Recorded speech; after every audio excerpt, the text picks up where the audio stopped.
Friends, we often hear complaint from media other than Mumbai and Delhi that why does Mahindra always go to one of these two cities for their launch? So friends, let me welcome you personally to the unveiling of perhaps the most significant tractor launch that we have done in a number of years. In fact, the last major tractor launch that we had done in Mahindra was in the year 2000 when we launched Arjun. And for me, since the formation of AFS and my involvement with this business, this is the first major tractor launch, and therefore for me it's a very special event today.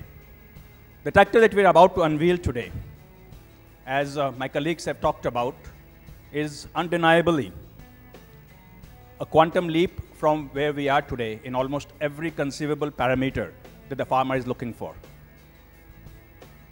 And therefore it sets a new benchmark. So let me take out one of the suspense by revealing first the name of the tractor.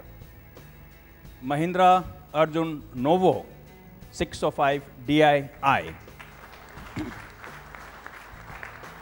Why is Mahindra replacing this tractor? And the answer comes from what I think Bill Gates said many years ago, that as leaders, we must constantly reinvent ourselves. We need to make sure it's us who replace our products and not somebody else. And that's what we are doing here today.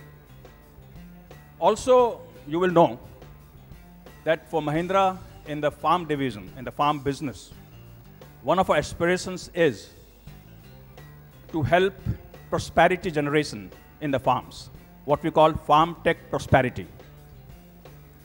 And when we talk about prosperity, prosperity means comfort, convenience, good ergonomics. Prosperity comes from productivity. Prosperity comes from reliability. Prosperity comes from versatility. And that's all we have packaged together in one tractor, Arjun Novo 605 DII. May I then request the unveiling of the tractor.